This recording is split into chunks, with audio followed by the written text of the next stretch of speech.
Moyo wa kanisa, mwongozo wa kujifunza Biblia. Tunakuwa kwenye robo ya 4 inayokuwa na kichwa kinachosema La mission de Dieu, ma mission. Utume wa Mungu, utume wangu. Leo tunakuwa kwenye somo la 3 linalokuwa na kichwa kinachosema L'appel de Dieu pour la mission.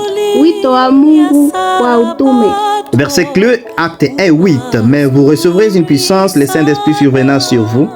Et vous serez mes témoins à Jérusalem, dans toute la Judée, dans la Samarie et jusqu'aux extrémités de la terre.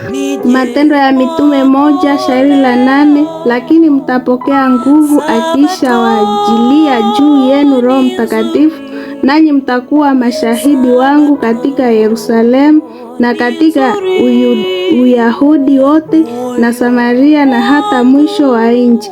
Sasa tukiwa na swali ama comment, tunaweza kufanya swali, comment na changamoto. Usikose kutuandikia kwenye namba hii ya WhatsApp ama kutuandikia kwenye comment. Usisahau kusubscribe na kulike na kushare kwa watu wengine.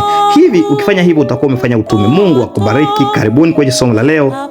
Juhudi unayoonyesha kila siku unapotumia pesa zako kwa kununua bundles kwa ajili ya kufuata mahubiri haya, na kutakia mibaraka. Mungu aendelee kuzidisha mahali pote unapogusa kwa ajili ya kufuata vipindi hivi. Mungu akubariki. Na kukaribisha leo kwenye somo la mercredi linalokuwa na kichwa kizuri kinachosema L'église primitive et les zones de confort. L'église primitive et les zones de confort. Tunaweza sema kwa Kiswahili kanisa la awali na maeneo waliozoea. Kanisa la awali na maeneo waliozoea. Hivi tukikamata Biblia yetu kwenye Matendo ya Mitume sura yake ya 8 mstari wa kwanza hadi wa 4 inasema, Saul avait approuvé le meurtre d'Étienne et il y eut ce jour-là une grande persécution contre l'église de Jérusalem, et tous excepté les apôtres se dispersèrent dans les contrées de la Judée et de la Samarie. Des hommes pieux ensevelirent Étienne et le pleurèrent à grand bruit.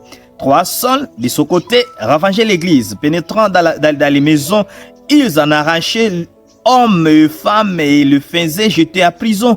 4. Ceux qui avaient été dispersés allaient des lieux en lieu annonçant la bonne nouvelle de la parole de l'Éternel.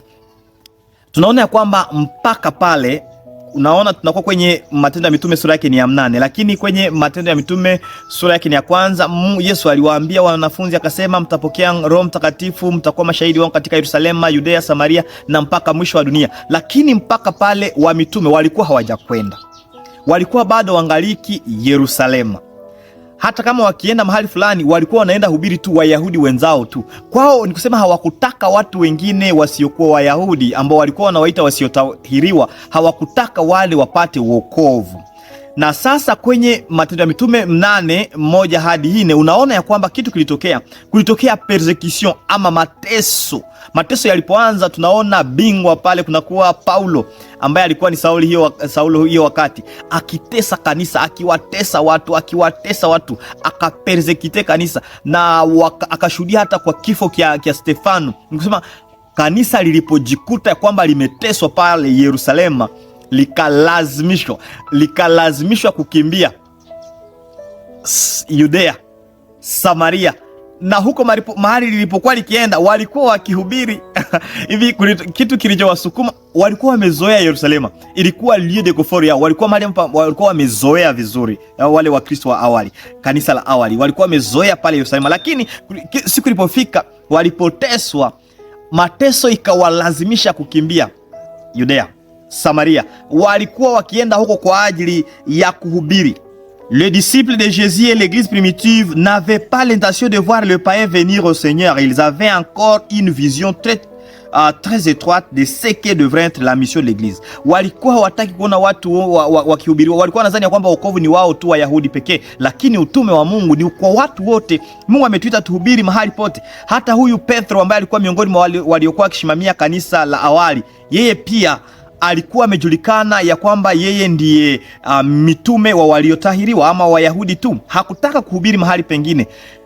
Paulo hata yeye alipoanza kuhubiri, siku moja akamwona Petro anapohubiri, Petro akakimbia kwa sababu hakutaka julikane ameanza kuzungumza na wale ambao si Wayahudi.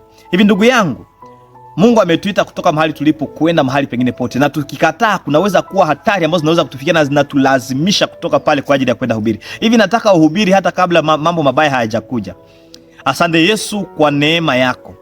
Umetuonyesha jinsi gani utume uliendelea na ahadi yako ikatimizwa, ambayo ulitoa kwenye Matendo ya Mitume 1:8 ikatimizwa kwenye Matendo ya Mitume 8:1, watu wakihubiri mahali pote. Tusaidie tuhubiri hata kabla mateso haijatufikia, katika jina la Yesu Kristo, amen. Ndugu, nakuwa na kaswali ambako nakuambia ukamate kitabu chako kwenye Matendo ya Mitume 10:9 hadi 15 na 28 na 29. Lisez Apocalypse, lisez Actes des Apôtres 10:9 à 15 et 28-29.